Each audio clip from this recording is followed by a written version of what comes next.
It all started with a midlife crisis. Going into my late 30s, I had worked as a professor of philosophy and theology at Carroll College for some 5-6 years. I'd finally begun to establish my classes, and my wife and I were developing the chops to lead a good family life. My lovely lady. She had given birth to 2 beautiful, albeit maladjusted children, both characteristics which, by the way, they get from their mother. And obligatory as it is to make the joke, during my wife's 3rd pregnancy, I may have gained a sympathy weight right alongside her, likely on account of my older 2 children's maladjustment. I'm saying I got fat, my friends, and primarily right around my liver. Lest I go the route of much of the rest of my family and to an early grave, I needed to do something about this situation rather quickly. So, rather than grow a thick mustache, a mullet, and buy a Corvette to cover over all my insecurities like I would do with the traditional midlife crisis, I decided instead to take up a health-giving sport, powerlifting. And if you're a powerlifter, you'll get that joke. Turns out, I was decent at this new sport, lifting more weight in a matter of 3 to 4 months than many people lift over the course of a lifetime. So, for a couple of years, I did a powerlifting meet, and by golly, I won my division. So I set my sights higher. And I decided to go after the state of Montana powerlifting records, which seemed they were within 2 years of striking distance. So I got to training, and the training went well until it didn't. It didn't when my 2nd son and 3rd child was joyfully born to us. The stress, the lack of sleep, the change of routine had absolutely plummeted my testosterone levels. Enough so, actually, that my doctor wanted me to consider going on testosterone replacement therapy. I was suspect. I didn't want to give up on those state of Montana powerlifting records, and they would test for exogenous steroids. Nonetheless, I acquiesced, and thank God I did. Because as we did the background work necessary to determine whether I would be a good candidate for testosterone replacement therapy, my doctors discovered something in me, something quite astounding. At the ripe old age of 40, they found in me an aggressive prostate cancer that would take my life within 10 years.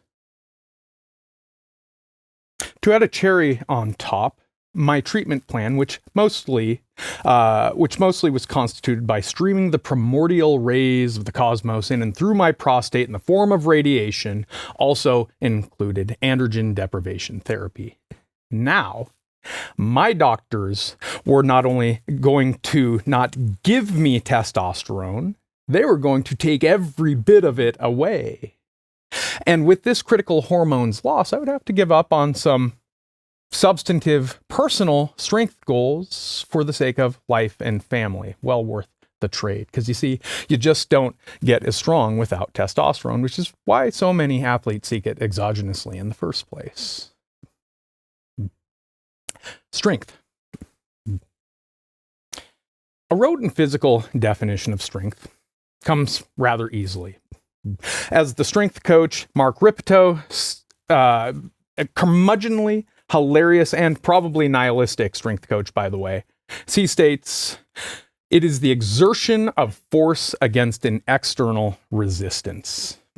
It represents the capacity of the biological creature to flourish in the world, abiding by the principle of eat or be eaten, the strong creature obviously eating the weaker creature. This is a pretty basic physical definition, and it doesn't go far enough because we also need to bring in a moral and an intellectual component. So if physical strength is the exertion of force against an external resistance, I would add, for the sake of the one who is exerting that force. And now we have both an intellectual and moral component attached, and we can retranslate the definition of strength to the capacity to manipulate the world around you for the sake of your needs and purposes. This can be physical, can also be mental. Let me give you an example. I teach college. And I like to joke with my students that in college they spend 90% of their life having a crush on someone who does not have a crush on them back. In that situation, they have one of two potential options. One, they can look at the cues, the ghosted texts, the lack of returned calls, and the act of avoidance in the lunch line and say, she's just not that into me, man. Or they can go a different route and look at those very same cues and say, oh, you know what? She's just playing hard to get. Of course, the first one makes you into a reject, which is no fun at all. The second one, makes you into a creeper. Here's why that matters. We have a certain love of strength in this world, which makes sense. Again, quoting Mark Ripito, the strong man is harder to kill than the weak man and more useful in general. Touche, Ripito. Heck, even take those who are most liable to critique the notion of strength. Say those who are involved in the de jure critique of things like toxic masculinity. Well, they do so from the standpoint of strength, imbibing deeply of the very same strength that they claim to critique. Or how about this one? The cultural image of the doormat. The doormat is the one who is walked upon, who has no strength to stop him or herself from being walked upon. We do not admire the doormat, do we? With this general attitude towards strength, then, we run into a temptation. We are tempted to say that it's the reject who is the strong one. And I think that's a decidedly secondary interpretation of the notion of strength.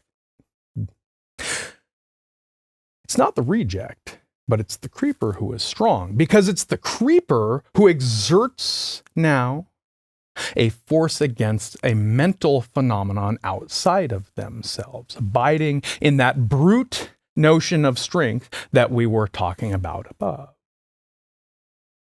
I think Christ will have something to say about that. A few weeks after my diagnosis, the reality of my situation began to set in. Prostate cancer is thankfully very survivable. We had caught mine early. It was nonetheless one of an intermediate negative variety. I was only 40, man. Not merely an anxiety, but a despair began to take me over. Looking at the nothingness of death and toward the beauty of my family, I was stunned into a dark silence. First time this mouth has stayed closed in a long while. For around a week, which seemed more like 40 days and 40 nights, I stood alone in a void. I had decided immediately after my diagnosis to pray the Stations of the Cross. I thought that if I was going to be put on androgen deprivation therapy, I would need to learn to embrace that weakness to the fullness of what that would mean. There was a hitch. I had become mentally weak before I could begin praying. And I found that I could not take control of my life or my outlook. The most poignant memory here pertains to my daughter's soccer game. She was busy kicking butt and taking names on the field, and my wife was sitting with our infant son on the sidelines. My second child wanted to play and chase and kick with me on the side of the field. I mustered the will to do so. I'm still struck by the fact that I enjoyed none of it. Not a single bit. All I could think about was how quickly that moment would pass and the next one after it, and how soon I should fail to be there for my family. In my anguish, I ended up praying with a priest who was also a very close friend, Father Bart. Father Bart came and took my confession, and he revealed to me that he had brought with him the relics of a well-beloved former priest within our diocese, Father Stu Long, soon to be of Mark Wahlberg fame. He told me that if we prayed with Father Stu, he would take his intercession for me seriously, but I didn't take that as a threat. You see, Father Stu A former prize-fighting boxer had himself come down with a disease of weakness earlier in his life, frankly, one far harder and worse than my own, a worse form of Lou Gehrig's disease, essentially. He succumbed to that in 2014. So you might see a certain providential design of such a saint coming to me who had been deprived of strength by disease, because I most certainly did. So we prayed with his relics, because sometimes Catholics are really quite strange. Fact that we had a good laugh about. The denouement of this ordeal came on a Sunday evening. I laid down exhausted from weak sleeplessness, and my daughter came and jumped into my arms, expressing her love in the form of a snuggle. Pretty soon, whole family was on the bed, and we thankfully dozed together. In a dream-like state, and with a voice that was not audible but was real nonetheless, the following came to me. Eric, can you give this all up for me?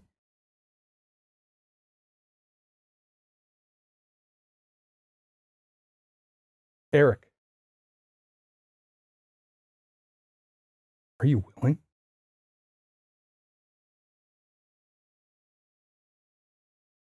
Talking about my family.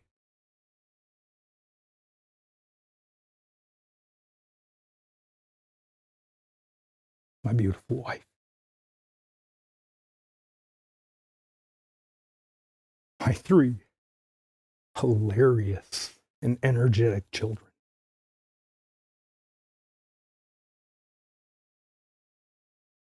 My big dog, Hachi Boy. My little cat, Sammy. The beautiful property in Montana in which we are very blessed to live with one another, sharing our lives. My mom, my brother in Seattle.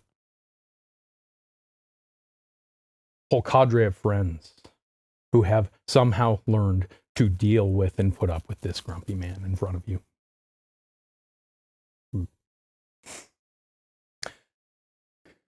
My only answer, which was not fully my own, simply yes. For which I awoke and ate a huge steak.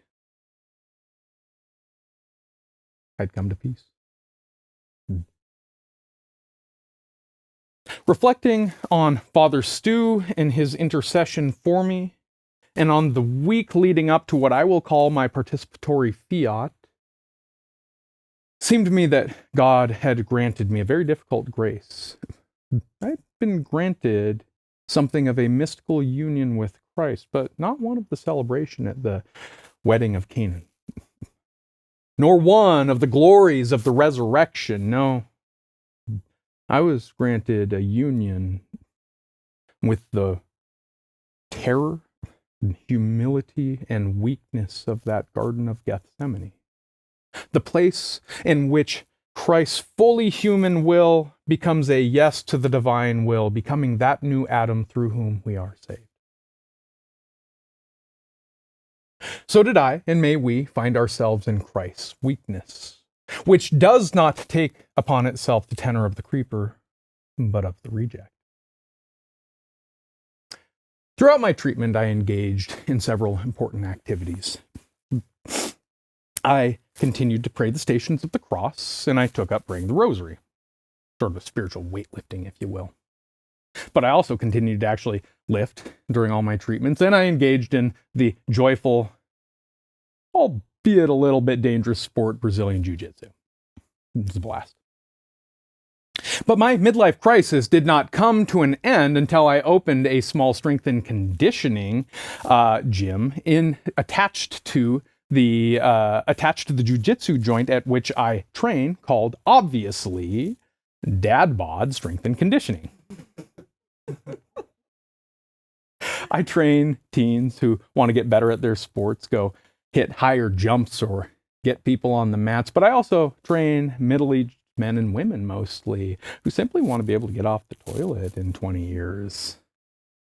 Still, the real goal of dad bod is to pursue somehow in ways that I cannot yet discern the gift of weakness that Christ offered to me that day. Yes, the real goal of dad bod strength reveals itself in a proper understanding of weakness for all who happen through my doors, which is not bound up with the maxim, eat or be eaten, but rather with the commandment to take and eat. This is my body. Thus, as my strength and vigor return, and I become tempted to ignore the gift of weakness offered to me, absconding back into my usual ways, Gethsemane continues to call me elsewhere. It beckons me to offer to myself to others in humility, to give up control of my world, and to share these gifts to all who come through dad bod's doors.